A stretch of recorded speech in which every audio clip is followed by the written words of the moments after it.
do what you want to do with your life, right? Don't go be doing something you don't enjoy. Don't do something don't get locked into, a car that you can't afford and doing something crazy because you need the money. Don't do that. Do what you want to do. Do what the f is it that you really want to do? Because if someone else is doing it, you can do it, I mean, everybody makes their own path through this world, but a lot of people don't follow the path that they really feel pulled to. There's, for whatever reason, they got negative programming. When they were kids, someone told them they couldn't do it, or told them to take the shortcut, or take the short route. That's a sad thing, man, when you talk to dudes, especially like talented dudes, and they don't follow up with what they want to do. Even if other people can't see through their filter of criticism, you're still driven by love. Every one of you is a piece of all that is. Every one of you. And if that critical mind comes up and says not good enough in any sense, there's a point where you have to stand back and say, that's not me. I am more than the program. And when you let go of that problem of self-criticism, you learn and experience for the first time in your life self-love. And why is this important? Because as I learned through years, I could not love the people around me until I could learn to love myself. The glory of life on this planet cannot be built by anything else in the universe than what you can do here. You are creators. Own your creativity. Own your spirit. It's not words. It's not devotion. It's a true knowledge. You are spiritual. And that is the opening of life. There are a lot of people who are biting their fingers in fear that they might lose their jobs. But there are few people who have decided within themselves, I'm going to make it. Some people aren't waiting to be cut. Some people are moving on their own because they feel within themselves, I've got what it takes to make it. They're not afraid about tomorrow because of how they see themselves, because of what they feel that they deserve, because of what they feel that they can create for themselves. Because these people have decided, as they look at the future, as they look at themselves, there's a way. Where there's a will, there's a way for me to begin to create a way out of no way. And when you have that kind of consciousness, when you have that kind of spirit, nothing can stop you. Nothing. Have you ever given much thought to the idea that the spoils in life go to the risk takers? If you'll give it some thought, I think you'll come up with the same solution I arrived at. A survey indicated that 98% of the men in the country are looking for security in their work. That is, they're mainly interested in losing themselves deep in the warm, nourishing viscera of some large corporation, which is fine. I'm not knocking it. I'm just commenting on it. But these are not, as a rule, the risk takers. They're more the play it safers. And while they can have good and successful careers all their working lives, the chances are against they're hitting the big jackpot. Now, the reason I say this is because this sort of life, as a rule, does not encourage a man to do much more than he has to do. And he'll usually spend his free time, which comes to something like 72 hours a week when he's neither working nor sleeping, in pursuits not calculated to help him get ahead in the world. Now, the man who risks his spare time writing a book, painting pictures, fiddling with inventions, continuing his education, is generally the one in this kind of milieu who will advance above his fellows. But the man who risks all of his time on a goal he wants to reach, on a dream in his heart, who stakes his livelihood and the livelihood of his family upon his own brains and the proper use of his time, and tackles the world single-handed, here's the risk-taker to whom the spoils will generally accrue. Now, I'm not talking about the impractical dreamer and stargazer. I'm talking about the man of action who gets out and raises the dust in the world. He might take some king-sized pratfalls and be snickered at by friends and relatives of a more conservative bent, but he'll usually make the grade if he stays with it, and earn their admiration, if not envy, before he's through. You know, one of the biggest factors in his favor is the size of the group he belongs to.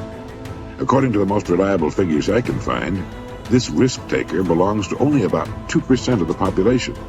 And since he's generally working on an idea that will in some way serve the big 98%, the odds swing rather favorably to his side.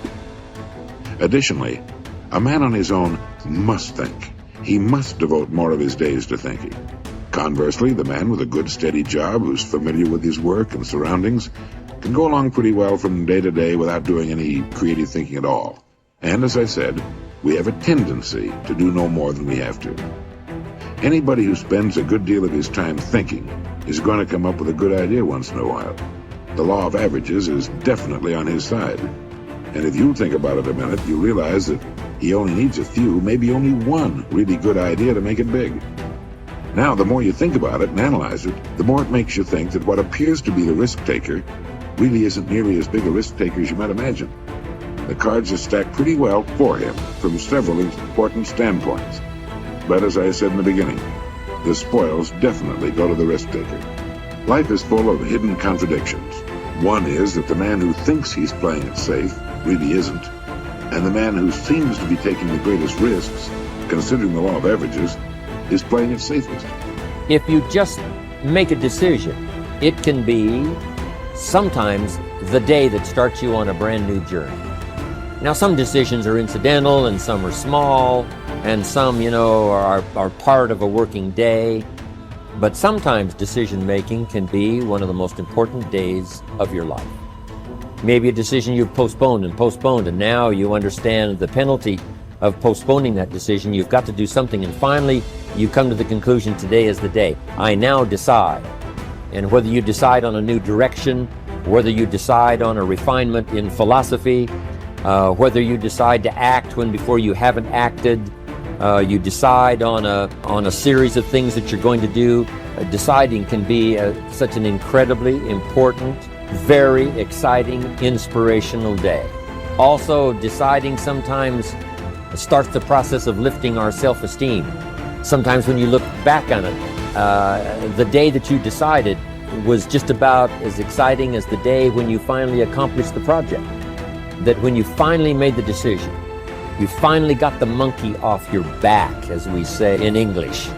You finally, got through whatever barriers kept you from making that decision, and finally you made a decision. And now it seems like the sky is blue and the air is clear and your mind is ready. The adrenaline starts to flow, things start to happen to you from that moment of decision. So that can be an incredible source of inspiration. Now, if you don't follow through, it's not going to last all that long. If you decide and then, postpone and you decide but you still don't get to it for a week or a month or a year, soon all that energy and that source of inspiration is all dissipated. So deciding is inspiring, but not for that long. But once you decide, it can be a very powerful day.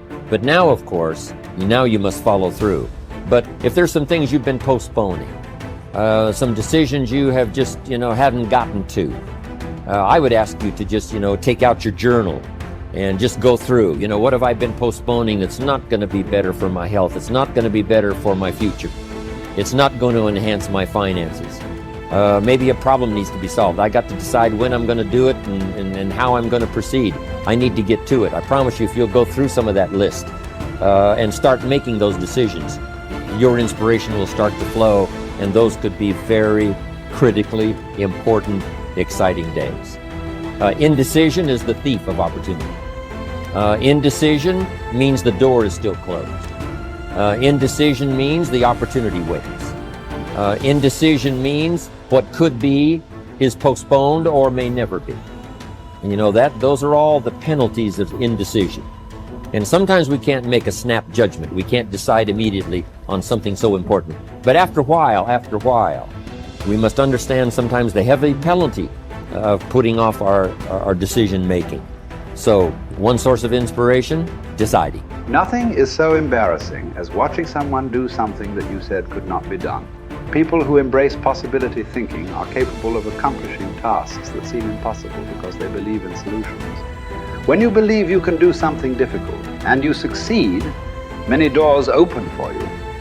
Big thinkers are specialists in creating positive, forward-looking, optimistic pictures in their own minds and in the minds of others. If you embrace possibility thinking, your dreams will go from molehill to mountain size, And because you believe in possibilities, you put yourself in position to achieve them. The winners in life think constantly in terms of I can, I will, and I am.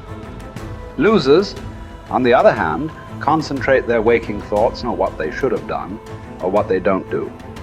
If you believe you can't do something, then it doesn't matter how hard you try, because you've already lost. If you believe you can do something, you have already won much of the battle.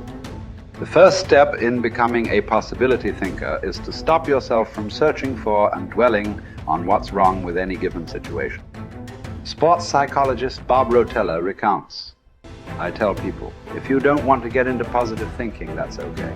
Just eliminate all the negative thoughts from your mind. Whatever's left will be fine. If possibility thinking is new to you, you're going to have to give yourself a lot of coaching to eliminate some of the negative self-talk you may hear in your head. When you automatically start listing all the things that can go wrong or all the reasons something can't be done, stop yourself and say, don't go there. Then ask what's right about this. That will help to get you started.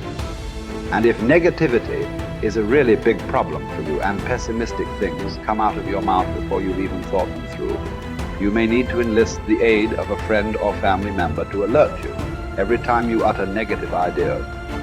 One of the best ways to cultivate a possibility mindset is to prompt yourself to dream one size bigger than you normally do. Let's face it, most people dream too small. They don't think big enough. Henry Curtis advises, make your plans as fantastic as you like, because 25 years from now they will seem mediocre. Make your plans 10 times as great as you first planned, and 25 years from now you will wonder why you did not make them 50 times as great. If you push yourself to dream more expansively, to imagine your organization one size bigger, to make your goals at least a step beyond what makes you comfortable, you will be forced to grow. And it will set you up to believe in greater possibilities.